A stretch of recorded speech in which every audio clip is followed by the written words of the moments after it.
애청자 여러분, 안녕하십니까? 우리 주변에는 정말 고난이 없는 사람이 없는 것 같습니다. 욥기 말씀 5장 7절에서 불티가 위로 날아가는 것 같이 사람은 고생하려고 태어났느니라, 이런 말씀이 있는데, 정말 이 땅에 고생하려고 태어난 사람들처럼 우리들 주변에는 고난과 고통을 겪어가며 살아가는 사람들이 정말 많습니다. 더군다나 코로나19 전염병으로 인하여 직장을 잃고 또 직업을 잃고 하는 일이 안 되고, 그러니까 정말로 고생이 불티가 날아오는 것처럼 그렇게 날아오르는 주변의 사람들을 많이 볼 수가 있습니다. 그런데 이런 고난과 고통이 우리만 있는 것은 아닌 것을 성경을 보면 더더욱 알 수가 있습니다. 성경 속의 인물들을 보아도, 큰 인물들을 보아도, 그리고 우리 주변에 있는 사람들을 보아도 고생하려고 태어난 사람들처럼 그렇게 보일 때가 있습니다. 그러나 그러한 고통 속에서도 고통을 견디며 살아가는 우리 주변의 사람들, 그리고 성경을 읽다 보면 성경 속의 사람들을 만날 수가 있습니다. 이 고난은 성경 속의 인물이라고 예외가 아니라는 것을 발견할 때 우리는 거기에 공감을 느낄 수가 있고 동질감을 느낄 수가 있습니다. 우리가 정말 좋아하는 요셉도, 그리고 위대한 지도자 모세도, 위대한 왕이었던 다윗도 모두 다 고난이 불티가 위로 날아가는 것처럼 고생하기 위해서 태어난 사람처럼 그렇게 보입니다.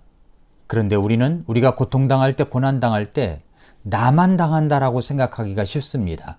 그러나 성경 속의 인물들을 우리가 찾아보면서 이 성경 속의 인물들은 그 고난을 겪을 때 어떤 모습이었는가, 이것을 한번 같이 오늘 이 시간에 살펴보도록 하겠습니다. 그것은 제가 요셉과 모세를 예를 들어서 말씀을 드리고 싶은데, 요셉도 그리고 모세도 두 아들들을 낳았습니다. 그런데 그 두 아들들의 이름을 붙이는 것을 보면 이분들이 그렇게 고생과 고난과 환난을 어떻게 견디어냈는가, 이것을 알 수가 있습니다. 먼저 요셉의 경우를 한번 살펴볼까요? 이집트의 총리가 된 요셉, 그리고 나서 결혼을 하여 아들을 둘 낳습니다. 아들 이름이 무엇입니까? 므낫세와 에브라임입니다. 므낫세는 잊어버렸다라는 뜻이고, 에브라임은 번성하다, 열매를 맺는다 라는 뜻입니다. 자, 첫째 아들을 낳자 요셉은 이름을 므낫세라고 지었습니다. 므낫세 이름의 뜻이 뭐라고 그랬죠? 잊어버렸다. 무엇을 잊어버렸다는 말입니까? 그동안의 모든 고난의 세월들, 원망스럽던 과거의 일들을 다 잊어버리겠다는 이 각오와 결심을 아들의 이름을 통해서 자신의 믿음을 드러낸 것입니다. 얼마나 많은 세월 동안 그는 숱한 고통과 고난을 당했었습니까? 평생 잊을 수 없는 고생들, 고통들, 그것을 믿음으로 잊어버리겠다라고 선언한 것입니다. 그것은 하나님 안에서만 있을 수 있는 그 가능한 일들입니다. 요셉의 고난의 과정은 약 13년 동안 계속됐었습니다. 포기하고 싶고 그만두고 싶었을 때도 있었을 것입니다. 권력 있는 여자의 유혹에 한번 넘어가 주어서 모든 것을 편안하게 살고 싶은 마음이 왜 없었겠습니까? 그렇게 해서라도 고통을 끝내고 싶었을지도 모릅니다. 출세의 길을 가고 싶었을 수도 있습니다. 그러나 그는 하나님 앞에서의 삶의 기준이 있었습니다. 그것을 지키고 또 지켰습니다. 그러다가 어느 날 갑자기, 물론 하나님의 계획과 인도하심 속에서 계획된 일이고 일어난 일이지만은 어느 날 갑자기 고생 끝에 낙이 온다고 그는 총리가 되었습니다. 내 편에서 보면 갑작스러운 일입니다. 반전의 역사가 일어난 것입니다. 그래서 이집트 파라오의 다음가는 총리가 되어서 이집트를 다스렸던 것을 볼 수가 있습니다. 어떻게 그는 그렇게 될 수 있었을까요?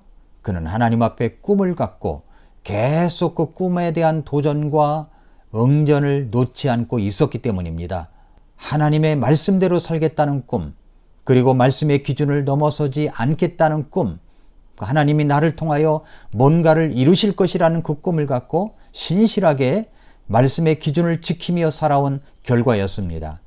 뭔가 이루어지려면 갑자기 찾아옵니다. 그 갑자기는 나의 신실함의 결과입니다. 그렇게 해서 결혼하여 아들을 낳았습니다. 첫째 아들 이름을 므낫세라고 지은 것입니다. 그동안의 수많은 고통과 인고의 세월을 견디어내면서 여러 가지 우여곡절이 많고 고난과 고통을 준 사람도 많이 있었지만 나는 그 모든 것을 잊어버리겠다. 그래서 아들을 낳자마자 므낫세라고 지은 것입니다. 고난 끝에는 반드시 이런 역사가 있습니다.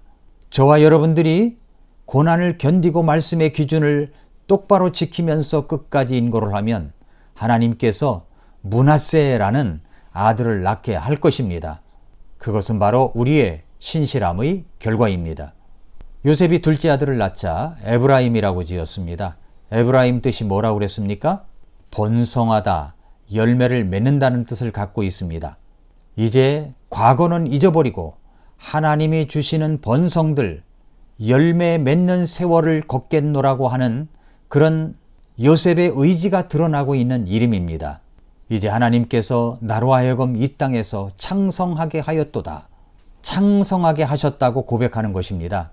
우리가 믿음 가운데서 평안한 생활을 하려면 이 두 가지 이름이 우리 속에, 우리의 믿음 속에, 우리의 신앙 여정 속에 있어야 됩니다.